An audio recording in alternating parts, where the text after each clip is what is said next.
Hi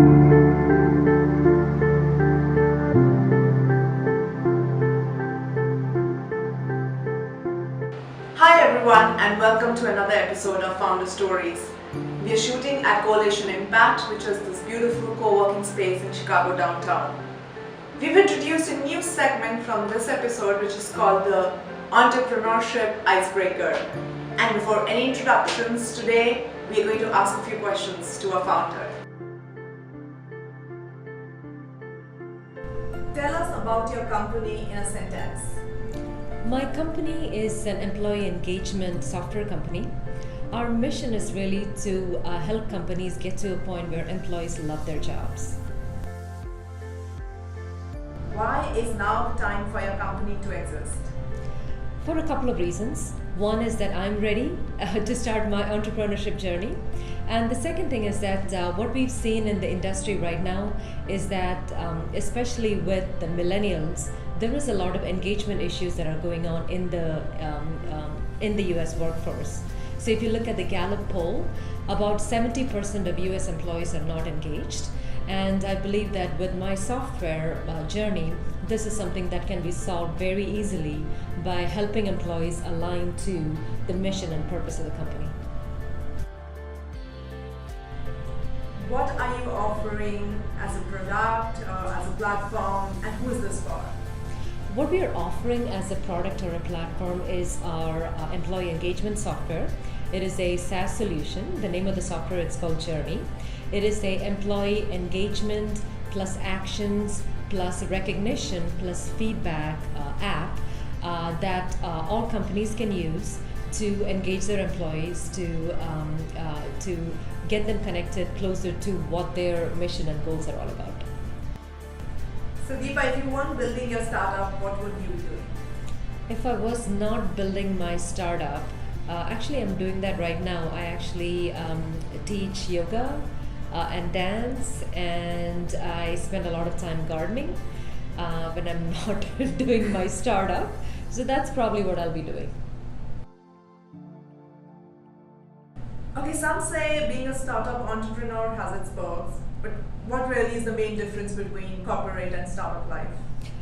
I think the difference between corporate and startup life is that, for me at least, the corporate life ended when I came back home, or at least there was some point where I could actually say, okay, this is my home life, and then I can switch off a little bit. With entrepreneurship, there is no switching off. It feels as if you are working 24/7.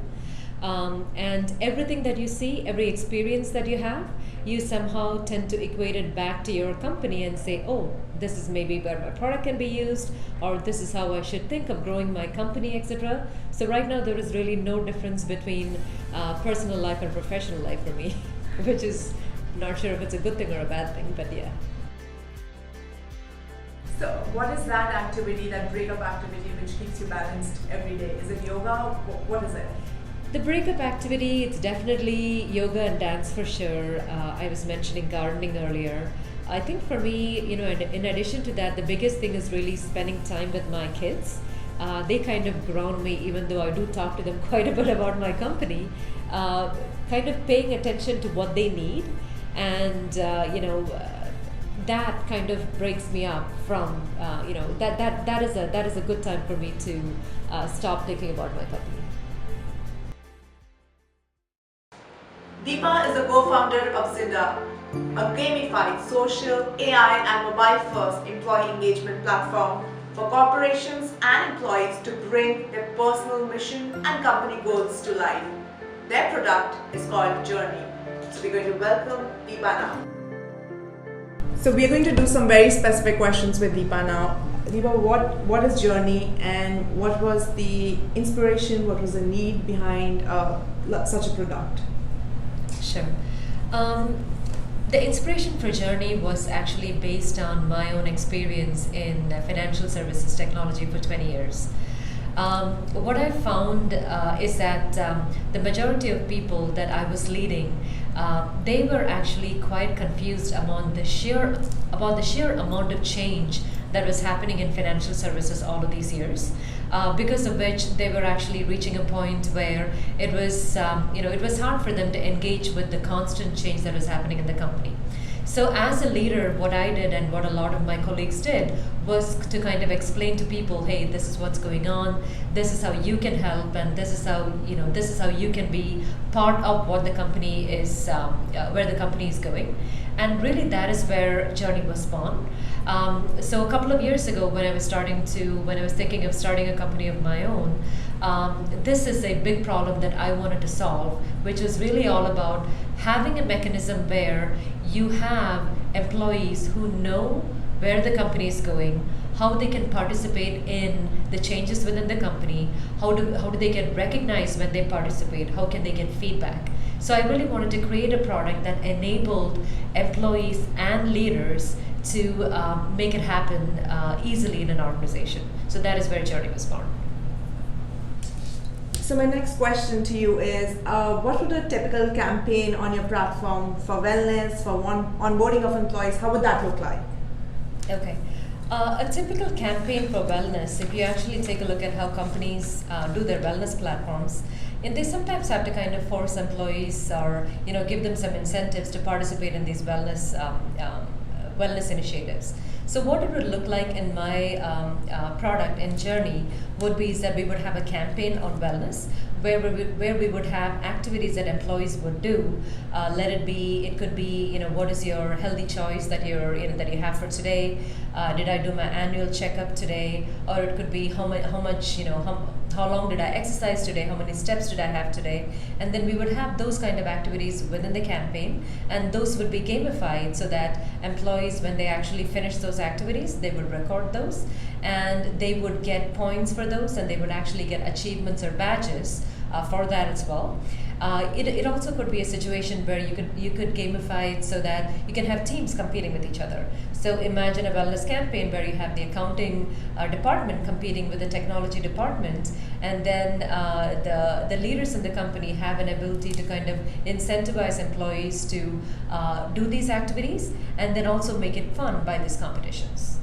For something like onboarding, it would be the same thing. So typically when you have onboarding, what happens is that in a lot of the situations, people actually have to wait a long time before the onboarding happens, just because of the way the processes are within companies. So what you could again do is to gamify this by giving the new employees the incentives to do certain activities related to onboarding, assign mentors and things like that for these employees, and have them help them with the onboarding activities. Again, gamify the entire thing so that maybe if you have 20 employees coming into a department, you could have a competition where you could compete on, hey, this is the employee that actually reached that onboarding goal the best. Or perhaps their manager could be incentivized to say, hey, if I'm actually helping my employees onboard faster, then I have an incentive, and this is something that will be celebrated by the company. So from a client's perspective, if they come to you with a request for a campaign like this, how much time does it typically take for you to create this on Journey, and how much time would it take for a campaign to It's start? actually ridiculously low amount of time, how much time it takes to set up a campaign. So for example, I'm using Journey for my own company, Zinda, and I created about 7 campaigns. For me to set up all these 7 campaigns, it literally took me like an hour and 15 minutes or so. So setting up a brand new campaign will probably take, once you know how to use it, it'll probably take like less than 5 minutes. It's very easy to set up. So when we started shooting for Founder Stories for Zinda, I asked Deepa on practical advices for other entrepreneurs and founders watching this. So Deepa, what is something that you can speak to or tell other entrepreneurs when they start their own startups? In terms of registration, time management, any tools that you use? Right. I'm a tool queen. I have tons of tools that I use. So if anybody has any questions, they can come reach out to me, and I have a lot of ideas on what tools can be used. But I think the biggest advice really probably is on first of all, patience, because trying to develop an idea, it takes a little bit of time to kind of develop the idea and vet that idea with people. I think from a practical perspective, there is this book called The Lean Startup, that gives really good advice on how to create a prototype, work with people, get their responses, and continue iterating on it. So that is something that has been very helpful for me. So again, have a little bit of patience, try the idea and vet it before you actually go ahead and spend the time, especially if you're developing software, before you actually spend money developing the code. That would be one. The second thing would be get help from everybody. You have a lot of network around you, whether it be your friends, your family, and people are willing to help. The only thing is you have to be careful, or you have to figure out what they can help, because sometimes even though people are going to be willing to help, if you don't know exactly what to give them, it might end up being kind of frustrating for both parties. So I would say get help from people, but be very clear what that help is all about, so that you can feel happy about asking people and they can feel happy about contributing to your company as well. That is some very good advice. Yeah. So Zinda is in beta testing phase, and how has the feedback been from clients that you are probably testing it with? I was watching this interview with Jeff Bezos, and he was like, before every product that even comes to being even close to what it is today, there are a lot of product iterations that take place. So yeah. How has it been with Zinda? Yeah. So when we started the product, when we actually started writing the first line of code more than a year ago, I was very sure that I was actually going to be able to take it to market in January of 2017. But unfortunately, that's not the way it was. So what ended up happening is that we actually developed pieces of it. We would go back and get advice and bring it back. So this September is when we were ready to have our MVP version of the product out in the market. And the kind of feedback that we've been getting from our customers has been tremendous. It has been awesome with respect to the kind of features that we need to add on to Journey.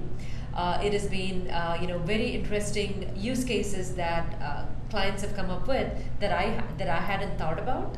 And the most interesting thing for me was really when I started using Journey for my own company, because as a startup, it was important for me to engage my friends, my co-founders, my advisors, my offshore development team. And once I started using Journey to do that, the amount of insights that I got out of it was a lot. So I can actually see the engagement score of my own company actually increasing quite a bit because of using Journey.